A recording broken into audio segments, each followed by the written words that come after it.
অনেক অনেক দিন আগে সবুজ শ্যামল মাঠে ঘেরা একটি গ্রাম ছিল। গ্রামের নাম ছিল শান্তিপুর। নামের মতোই গ্রামটা ছিল খুবই সুন্দর ও শান্ত। মানুষজন খুবই পরিশ্রমী, হাসি খুশি আর একে অপরের দুঃখে পাশে দাঁড়াতো। কিন্তু গ্রামের লোকেরা রাতে ঘুমাতে গেলেই ভয়ে ভয়ে দরজা আটকে রাখত। কারণ গুজব ছিল ভূত ডাকাত নামে এক অদ্ভুত ডাকাত দল নাকি রাতে ঘুরে বেড়ায়। তারা নাকি সোনা রূপা চুরি করে, আবার মজা করে গ্রামের লোকদেরও ভয় দেখায়। গ্রামের কাছেই ছিল একটি জঙ্গলের ভেতর ভাঙা মন্দির। সেই ভাঙা মন্দিরই ছিল ভূত ডাকাতদের দলের আস্তানা। এই দলে ছিল 5 জন ভূত ডাকাত। ভূতরাজ গরুরাজ নেতা। তিনি ছিলেন লম্বা এবং গম্ভীর গলায় কথা বলতো। পেতনি ঝুমুর খাওয়া দাওয়া খুবই পছন্দ করে, সবসময় কিছু না কিছু খুঁজেই বেড়ায়। কানাভূত হারু এক চোখে দেখে কিন্তু দুষ্টুমি আর কৌতুক করার উস্তাদ। মেছুভূত মাছু, মাছ ছাড়া সে কিছুই বোঝে না। চিল্লাভূত টিনঘুর, যে কোনো সময়ে হঠাৎ করে জোরে চিৎকার দিয়ে সবাইকে ভয় পাইয়ে দেয় তিনি। তারা আসলে তেমন খারাপ ছিল না, লোভে নয় মজার ছলে গ্রামের লোকদের জিনিসপত্র নিয়ে যেত। যেমন কখনো হাঁড়ি পাতিল, কখনো গরুর ঘণ্টা, আবার কখনো গরুর গাড়ির চাকা খুলে নিয়ে যেত।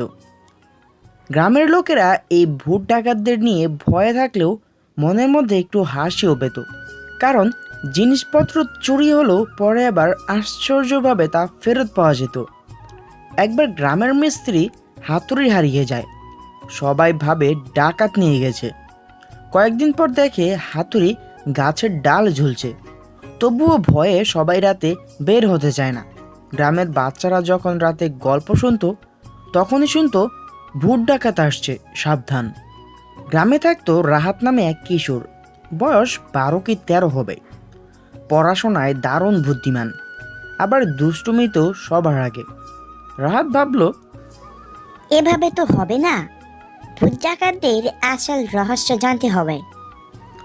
রাহাত রাতে লুকিয়ে রাখলো একটি ছোট বাঁশি।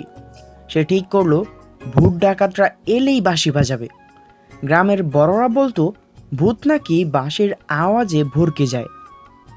এক রাতে চাঁদের আলোয় গ্রামের এক ধনী কৃষকের বাড়ি থেকে হাঁড়ি পাতিল চুরি করতে এলো ভূত ডাকাতরা।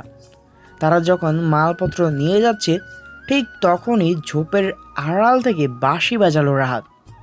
পু পু পু। আওয়াজ শুনে ভূত ডাকাতরা ভয়ে আতঙ্কে উঠল। ঘর চেঁচিয়ে উঠল, হায় হায় হায়, আবার কোন দুষ্টু ভূত এলো নাকি? হারু বলল, না না, এটা তো মানুষের বাঁশির আওয়াজ।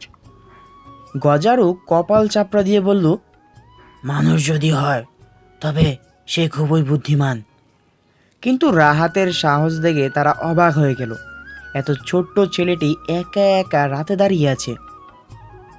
ভূত ডাকাতরা প্রথমে ভয় দেখানোর চেষ্টা করলো। টিনগর গর্জন দিল, হারু কৌতুক করলো, ঝুমুর গম্ভীর মুখ বানালো। কিন্তু রাহাত ভয় পেল না, বরং হেসে বলল, তোমরা ডাকাত নাও, মজার লোক, গ্রামের জিনিস নিয়ে আবার ফিরিয়ে দাও কেন? ভূতরা লজ্জা বয়ে গেল। গজারও সত্যি কথা বলল, আমরা আসলে খারাপ নই, শুধু মজা করার জন্য এসব করি। সেদিন থেকে রাহাত আর ভূত ডাকাতদের মধ্যে এক অদ্ভুতই বন্ধুত্ব হলো। একদিন রাহাত জানতে পারলো ভূত ডাকাতদের একটা স্বপ্ন আসে। তারা চায় গ্রামের বাচ্চাদের জন্য একটা ভূত সার্কাস বানাতে, যেখানে তারা নিজেদের কৌতুক, খেলা আর ভয় দেখানোর জন্য মজার কৌশল দেখাবে। কিন্তু সমস্যা হলো তাদের কাছে সার্কাস করার মতো সরঞ্জাম নেই। তখন রাহাত বলল, ঠিক আছে, আমি তোমাদের সাহায্য করব, তবে শর্ত হলো এরপর থেকে আর গ্রাম থেকে কিছু চুরি করবে না। ভূত ডাকাতরা রাজি হয়ে গেল। এরপর থেকে ভূত ডাকাতদের কেউ আর ভয় পেল না, বরং গ্রামের বাচ্চারা সুযোগ পেলেই জঙ্গলে ছুটে যেত তাদের দেখতে। রাহাত আর ভূত ডাকাতরা মিলে সার্কাস চালিয়ে গেল। গ্রামের মেলায় বিশেষ করে আকর্ষণ হয়ে দাঁড়ালো এই অনুষ্ঠান। ভূত ডাকাতরা খুশি হলো, তারা বুঝলো ভয় দেখানোর চেয়ে আনন্দ দেওয়াই অনেক বেশি ভালো।